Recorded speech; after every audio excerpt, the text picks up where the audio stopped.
Welcome, welcome, welcome. Welcome to Leadership Tidbits with Coach T. Wilson. I am your host and leadership mentor, Tywana Wilson. I am super excited for this week's guest. I know you have heard about the Great Resignation. Well, this week, our mentor is coming to us all the way from Cincinnati, Ohio, and she's going to talk to us about her journey, her experience of being one of millions who have participated in the Great Resignation. So let me bring our mentor into the studio. Kathy, hello, hello, hello. How are you? How are you, Coach T? I am doing well. I am super excited to have you here in the studio. Before we get started and jump into everything that you have, I want to welcome our guests into the studio. So, if you are watching, if you could let us know where you are watching from. So, come on in.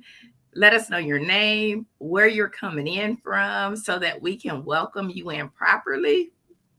So come on into the studio. We are excited. Kathy has some good stuff for us, and I can't wait to hear it. Indeed, I'm excited. So, for those of you, let me give you a little snippet. I'm just going to give you just a little bit of about who Kathy is. Like I said, I'm excited. Kathy is my sorority sister. So, anytime I can get a sorority sister in the studio, it's always a good deal.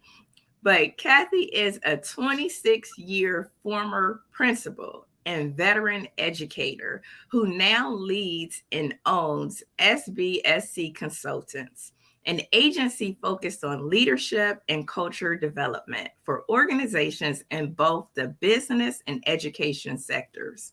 She is also the VP of School Leadership for Dream Builders University.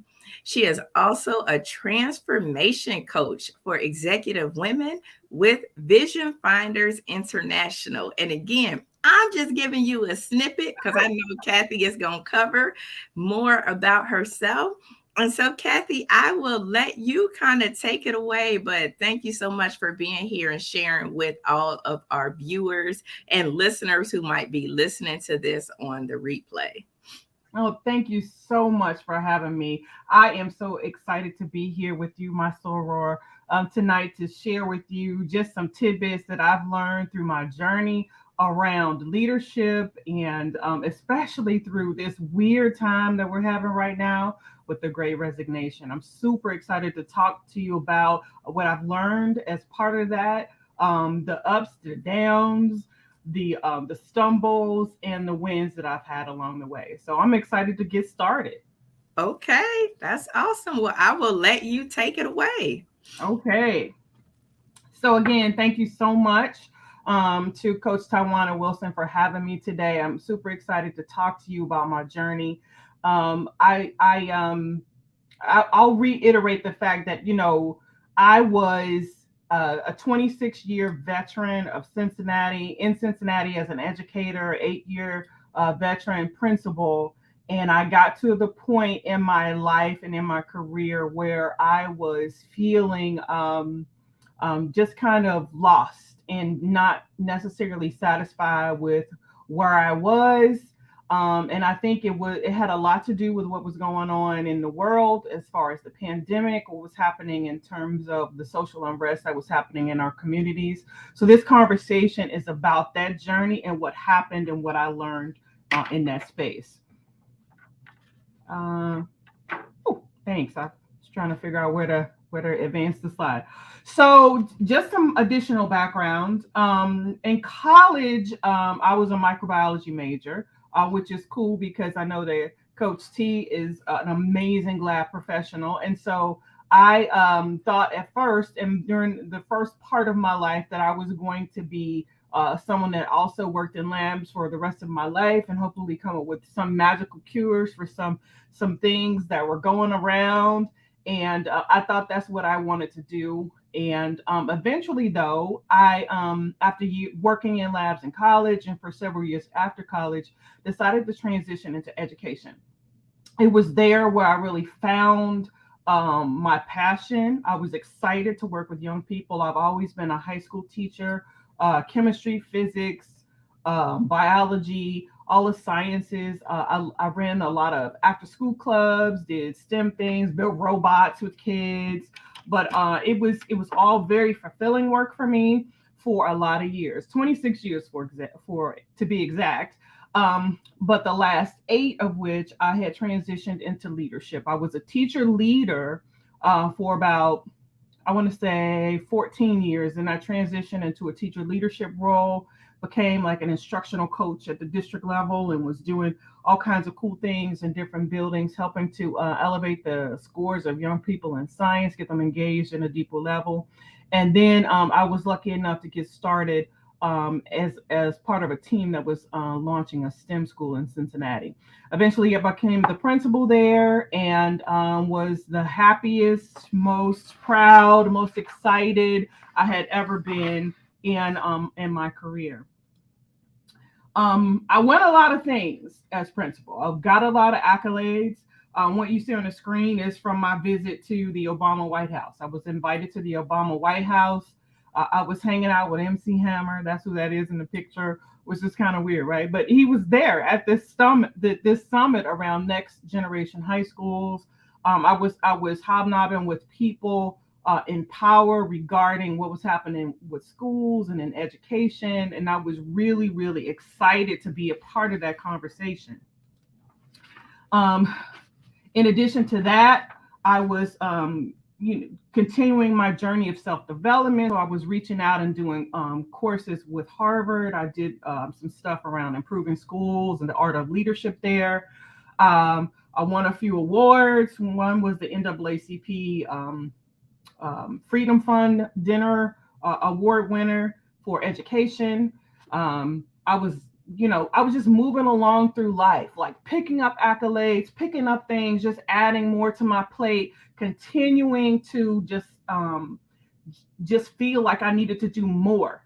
Oftentimes, when we are in a space where we feel a lot of passion, we tend to pile on, right? And what I was doing through all of that is I was piling on, and I was happy about it, and I had a lot of passion about it.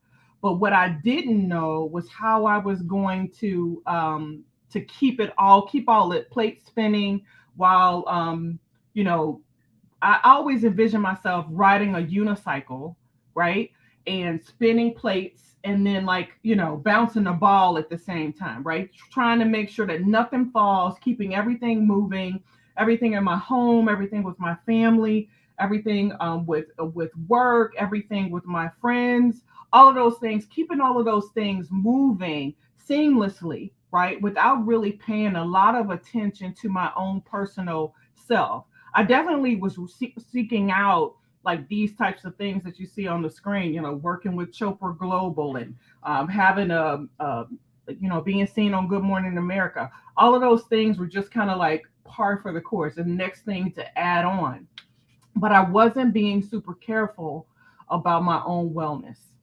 I wasn't being super careful about my own well being. Then the pandemic hit. In March of 2020, everything halted, and we were all kind of faced with like what to do, like how we're going to navigate a space that was completely unknown to everybody. There were crazy news stories. There was, all of the crazy things that people were saying on the different social media sites about conspiracies and things like that.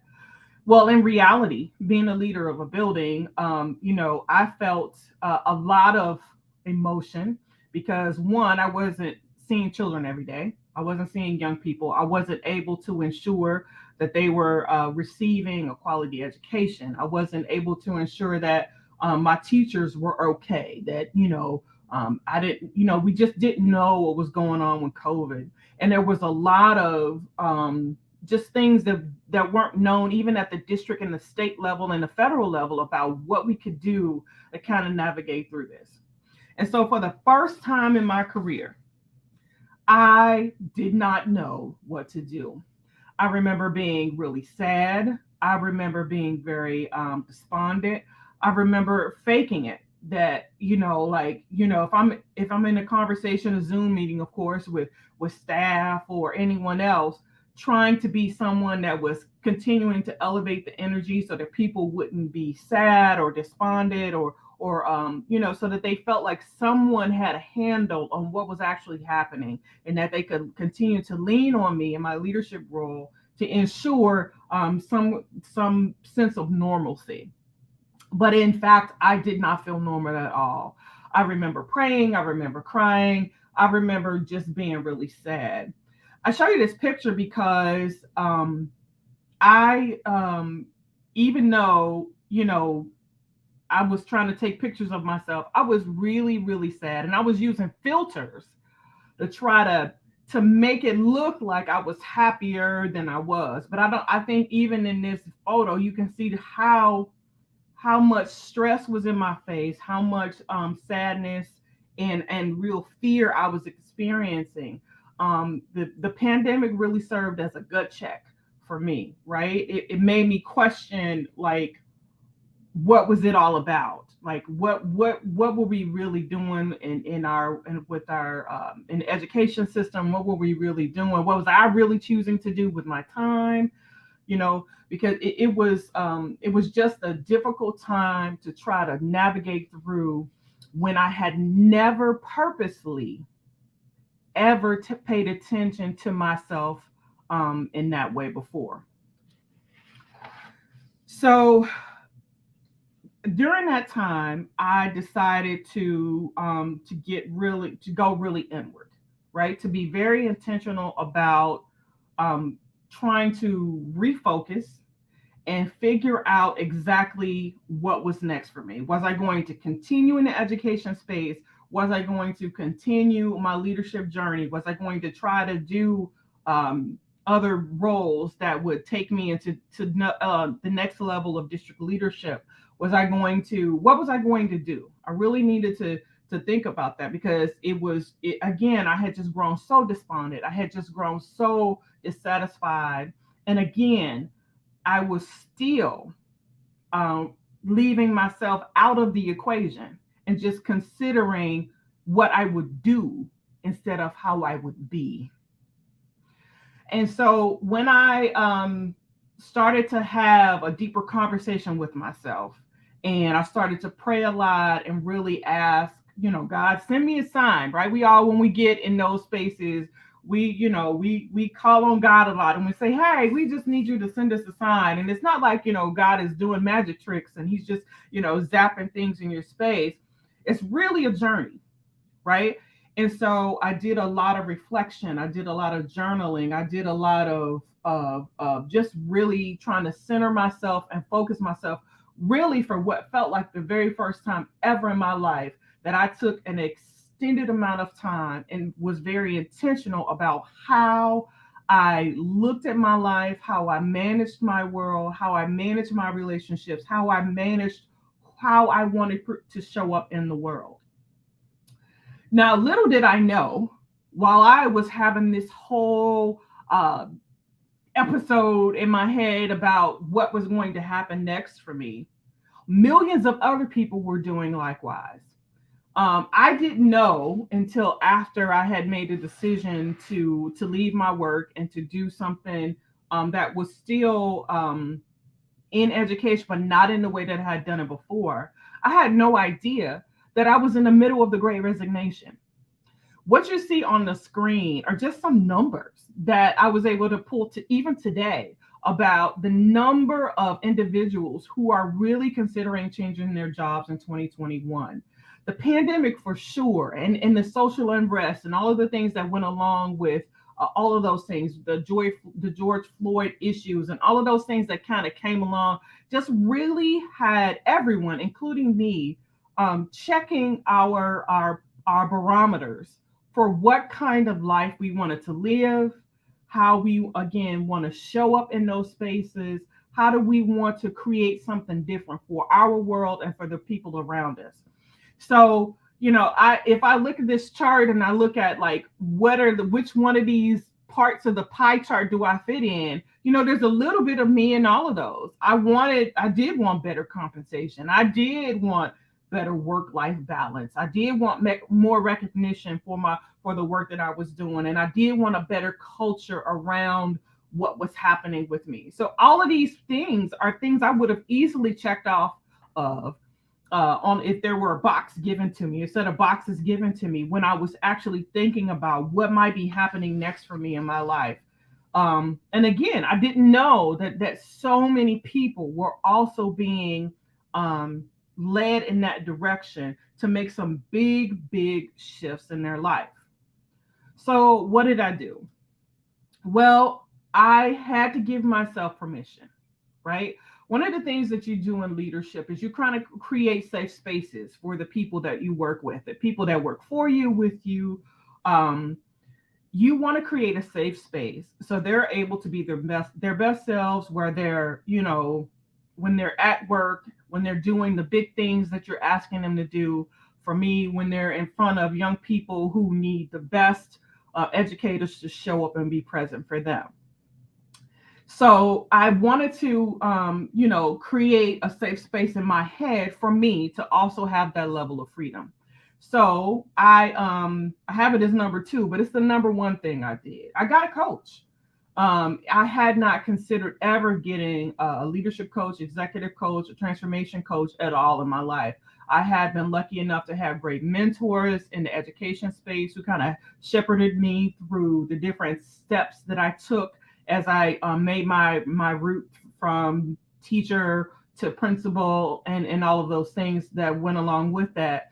But I never really had someone to tell me the real deal about how to get my life to be back in a place that was more focused on my total well-being, and to get away from the doing of all of the things to keep myself busy, the juggling plates and the spinning wheels, right? And but to really like get still and get focused and listen to my heart and my head about what I wanted to do. So I got a coach. And her name's Christy Rutherford. You can find her on LinkedIn. She's amazing. But she was really able to help me by asking me very thoughtful questions about, you know, who I am, what are the things that I fear, what are the things that I'm passionate about. Help all of those questions helped to define what I would choose to do next, right? So I decided to do next, create a consulting business. I consult with educational institutions. I consult with businesses all around culture. One of the things that I think is critically important for any organization is to have a culture where safety, as I mentioned before, is number one, but also innovation is honored. Critical feedback in a respectful way is allowed and encouraged. And again, where every person is allowed to contribute at their very best what they can offer to the community, right? One that is very affirming. So my consulting business focuses on that kind of work and bringing that kind of culture shift to, again, educational institutions and other organizations who are interested in keeping their workforce engaged in the work, happy about their work, proud about their work, so that they can produce great results. I also fell in love with the art of saying no. Now, this is something that really tested my spirit, right? Being able to coming down from being a people pleaser, right? I spent a lot of my life trying to ensure that everybody else's needs were met, right? Yes, I'll take on another project. Yes, I will go do this or that for you, right? That was my common thing. And a lot of it, I think, came from the fear of not being liked if I told somebody no, or something along those lines. But what I figured out in this process, right, and really like sitting down and being intentional and being still, right, is understanding that saying no is okay. It's okay to have boundaries about where you can be, who you can be, and how you can be. right? It's important for people who love you, people who work with you, everyone to understand that saying no is not so much about being negative, but it's about being affirming to who you want to be and how you want to show up in your workplace. I found my true voice. You know, I always, tried very much to speak up for what I thought was right, what I thought made the most sense in any situation. And leadership, it definitely is and very important that you're always able to voice listen first and give voice to the concerns of those who work with you, for you, etc. But in this space, I also um, got rid of the notion that, in some spaces my voice didn't matter, right? I understand now that my voice always matters. It doesn't necessarily mean that I'm going to show up and be negative or overly positive, but it does matter that I speak truth to power about what I'm experiencing, what are my opinions about how I think things can be improved, what's the feedback that I need to give that might be challenging. It's very important that as you step into your leadership spaces, that you always remember that your voice is powerful in a way that maybe you don't even recognize. People are watching you who you don't even recognize are watching you, and they're taking your example and it's impacting their lives, and you want that to be a positive impact. And then lastly, I found my real smile. Um, I think in the picture I showed you previously, I felt like, I was just sad so much of the time because of it wasn't routine anymore, right? I lost the pattern and the habit of the routine, and there was sadness attached to that, right? Because everything became unfamiliar. But in that unfamiliarity, I was able to do a reset. That meant, in this case, that I would join the Great Resignation, right? But in doing that, I could free myself up for things that would allow for, the innovative things, the cool things that I always wanted to do, give that space to live and really add more joy and happiness to my life. So I was really excited to be able to do all those things, and especially because I was intentional about finding real support that would help me get to this next level that I was trying to reach in my life journey.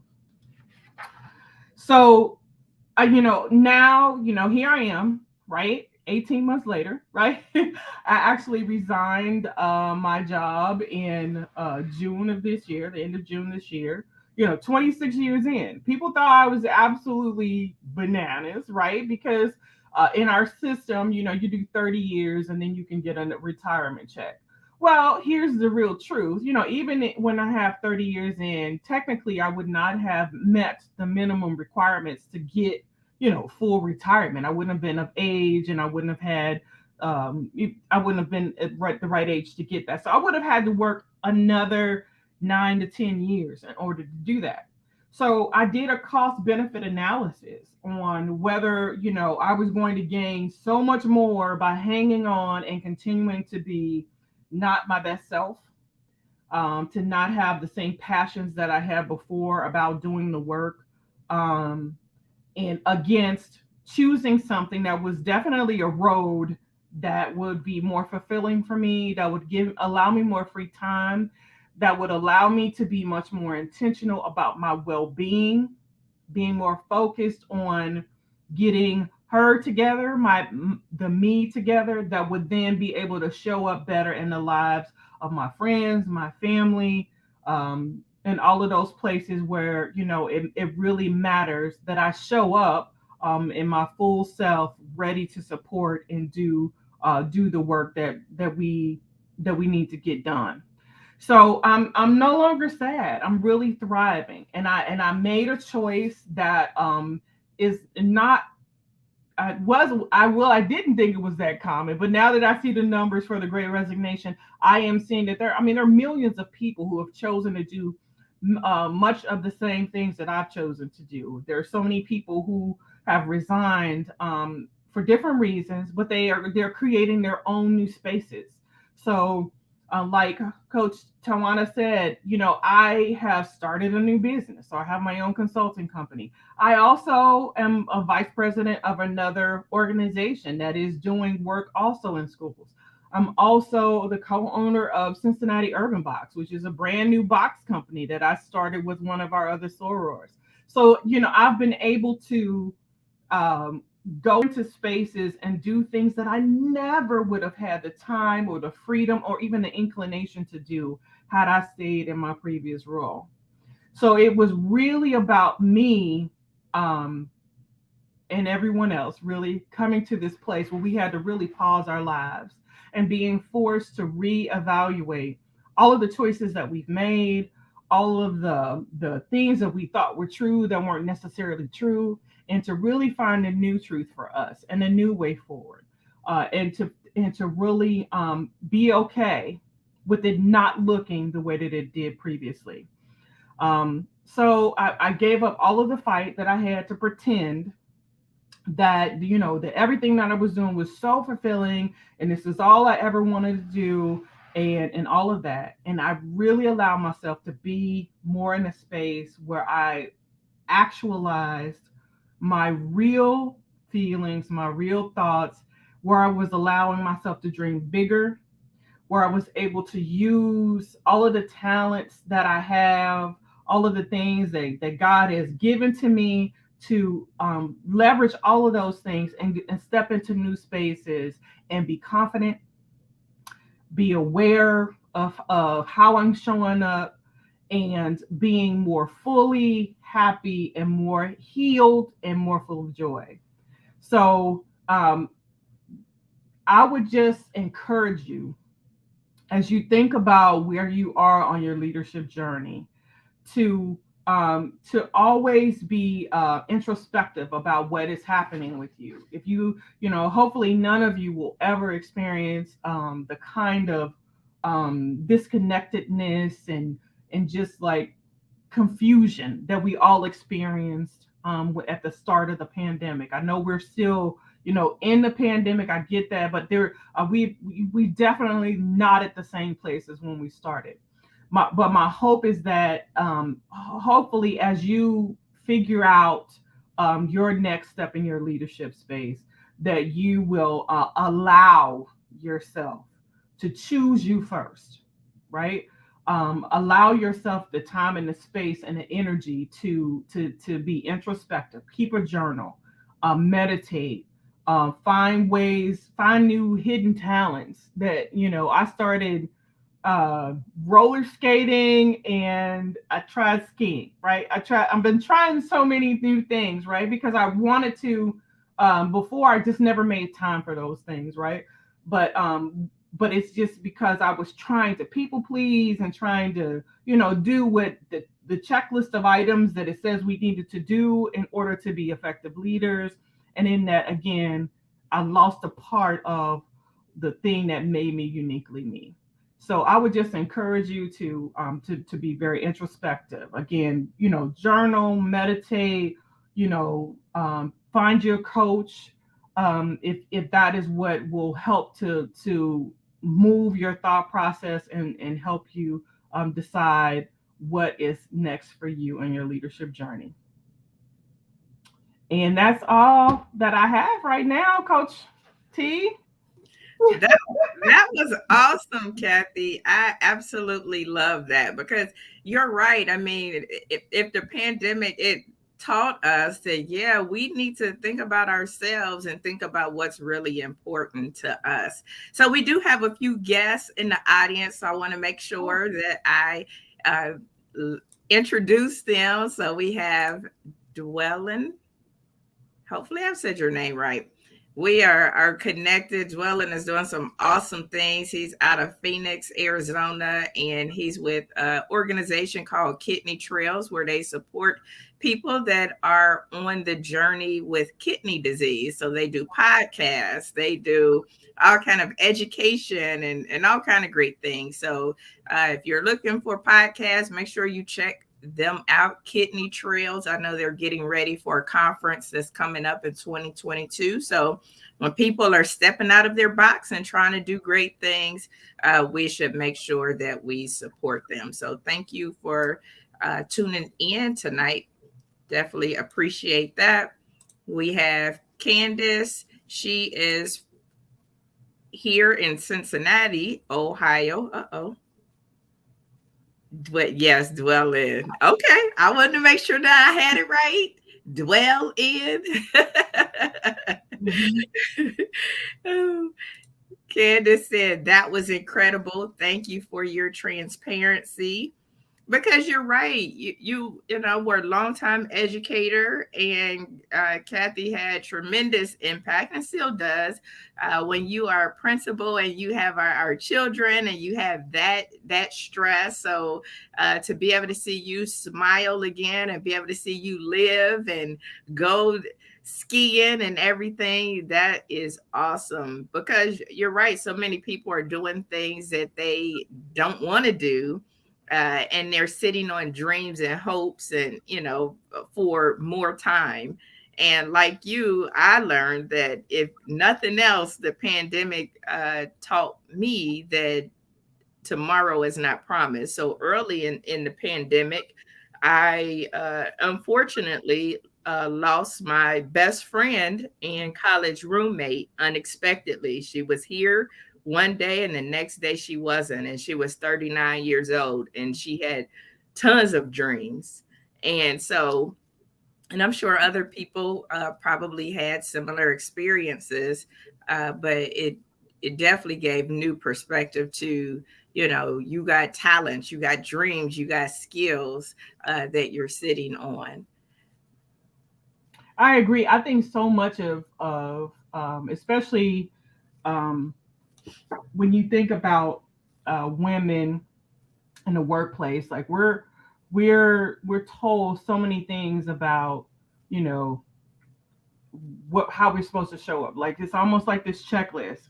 You know, you go to school and then you get that first job and then you do all of the things and we keep looking for this checklist to pay off, Mm-hmm. right? Because we're following the checklist, the roadmap, right? And we're putting everything else that we might be passionate about or that, you know, we've created a narrative in our mind that increases the fear about taking that path because it's not on the checklist, right? Mm-hmm. And so we end up just following this checklist, and then we get into the at the end of the checklist, and we don't know what to do.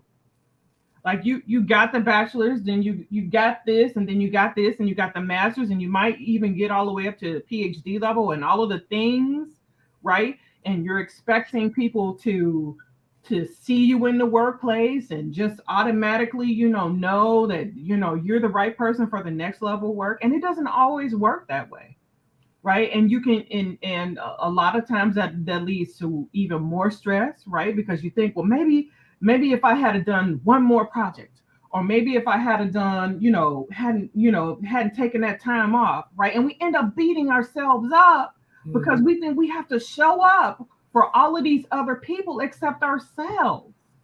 Mm-hmm.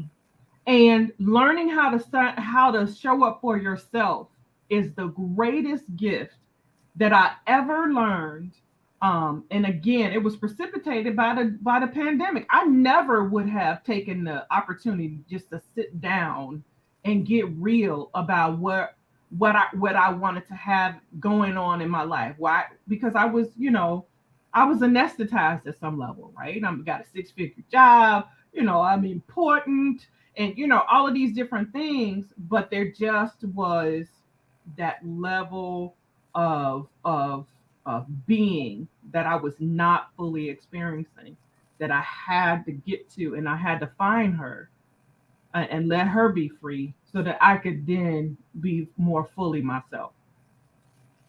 That's good. That's good because so many people go through their careers, and at the end of the day, you can't take the title with you. You can't take the money with you. You can't take the perceived prestige with you or any of that. as our viewers are in the audience, if you have any questions for Kathy, make sure you drop them in the comments. We definitely want to answer any of your questions that you have in our virtual learning laboratory. Adrian said the hardest lesson to learn is self-care and checking the boxes. Absolutely. Definitely, definitely. You have to calendar it, right? Mhm. I found myself like uh trying to figure out where I was gonna like, find time for a yoga class. It's easy. It's easy when you get intentional about removing the rubbish off your calendar, right? You Mhm. know, I've started this habit of, really making sure that my goals remain visible to me at all times.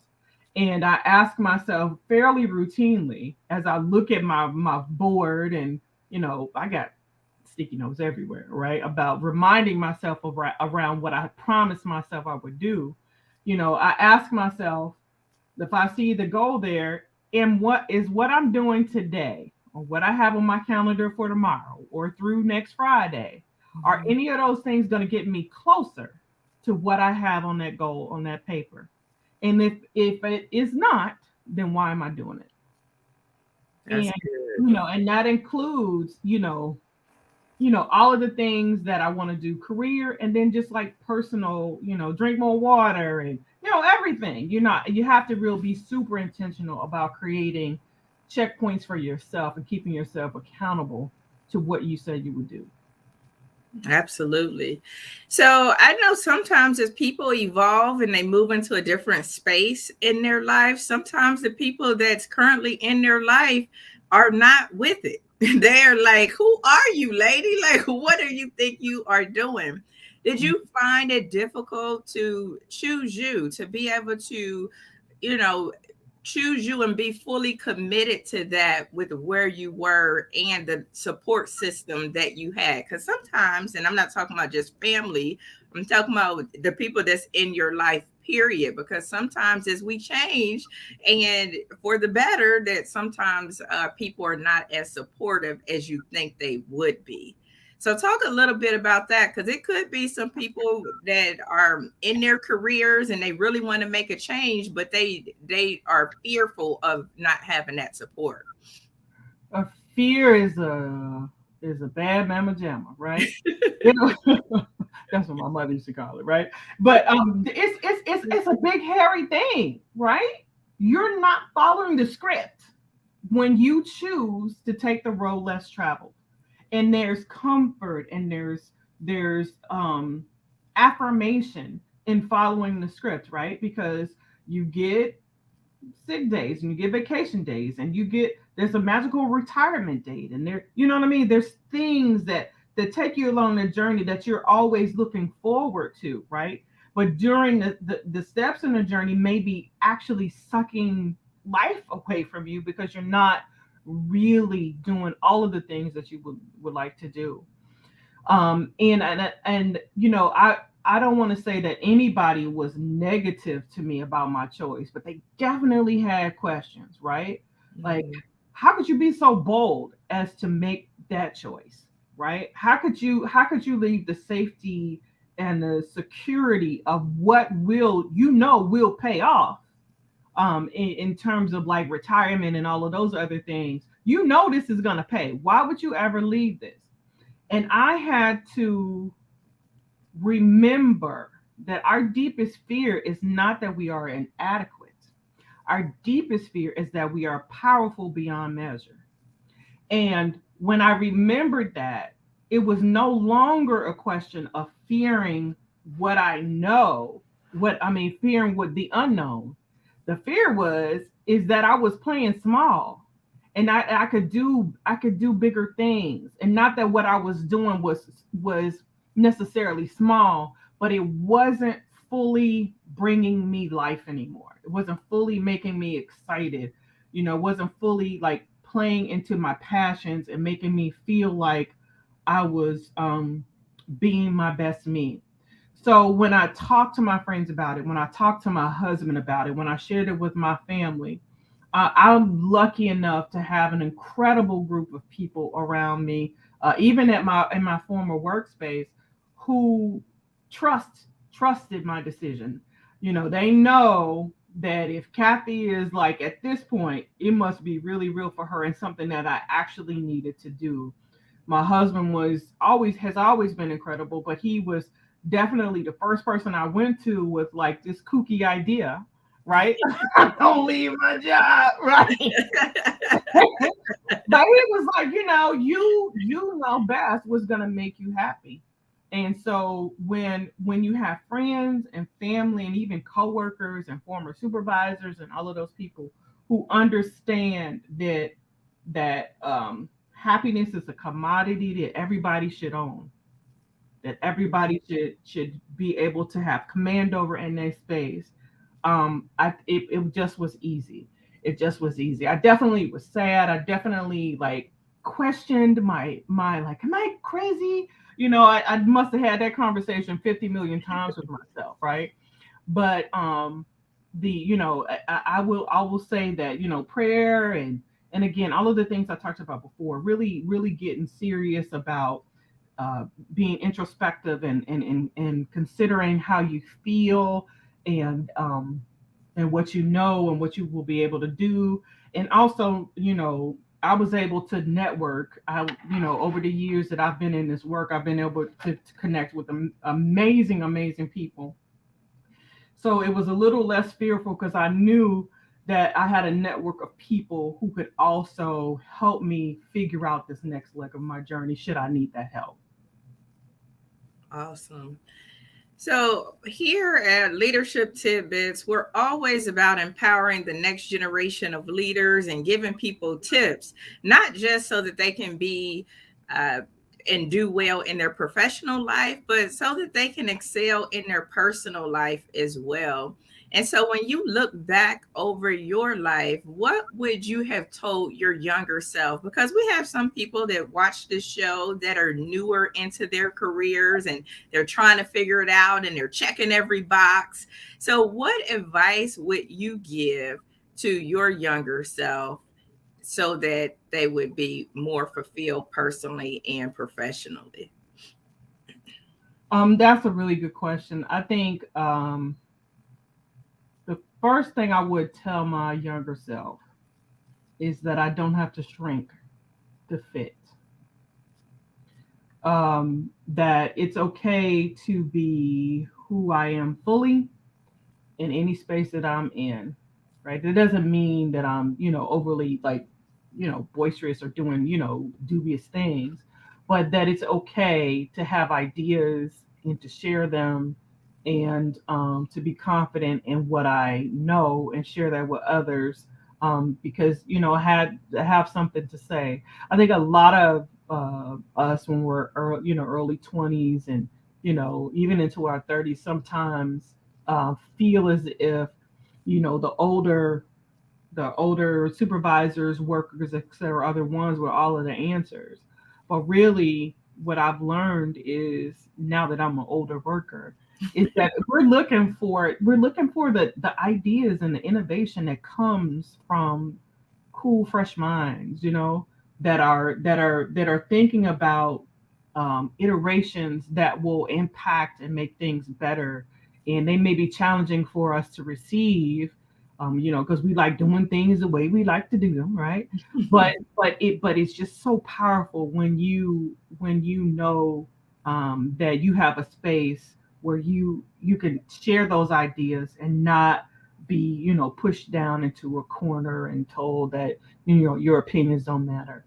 I hope that more organizations will continue to allow that kind of innovation and interaction to happen from not just the veteran workers, but also from those in mid-career and those who are just starting out, as everybody can add value to a space um, to make the work better. I love that. You don't have to shrink to fit. And I think that's powerful. So I'm going to steal that. And when Brooke gets a little bit older, I'm like, hey, girl, you don't have to shrink to fit. I'll give you credit, Kathy. Okay. One of the things that you mentioned as you were getting ready to resign your job and go into your next is that you said you got a coach. And I think that's important that you talk a little bit about that investing in yourself because people are like, you quit your job and you got a coach. Like, how did Mhm. you do that? Or why did you do that? Or, what kind of impact or value did that have on your life? I know it's been amazing, but sometimes people don't know uh, how coaches and mentors can help you move to your next level. I think it was the single most important investment I've ever made in myself. And I go get my nails done, I go my hair done, I go shopping and I buy, things that I think are going to make me you look a certain way and feel a certain way.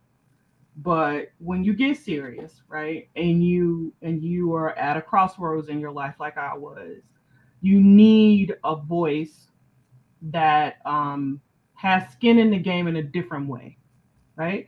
Because sometimes your spouse, they love you so much, they're protecting your feelings all the time, right? And you can have girlfriends and other friends who will do the same, right? But a coach can really ask you the right questions, to get you thinking about solutions that maybe you wouldn't have never thought about before. Trying to figure out what is triggering some of the behaviors that you might have, good, bad, clean, or dirty, right?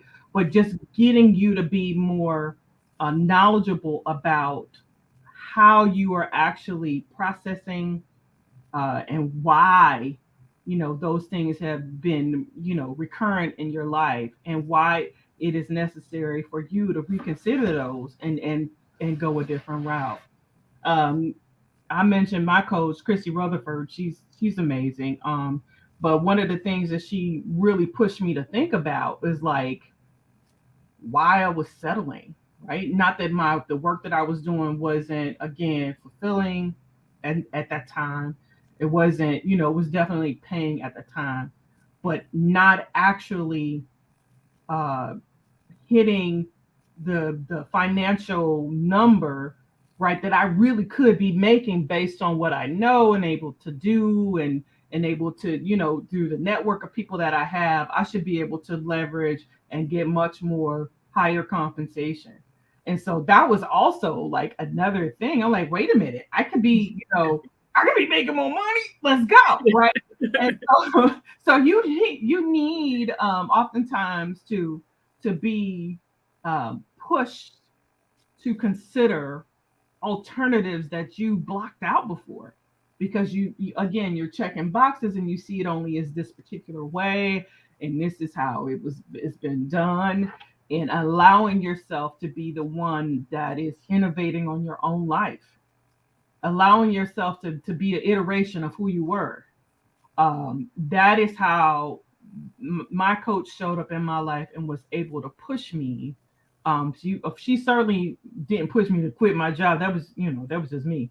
But she made me think about it, right? She made me think about like how I was leveraging the exchange of my time and talent for money, and how was I really getting what I wanted out of this life with that particular arrangement I was in. So I would highly encourage anyone to, seek out a coach, get a mentor, because when you get stuck, it can be a bad place if you don't have a way out, if you don't have someone really talking with you and getting you, pushing you to think differently, to see your life with a different with some different lenses. That's good.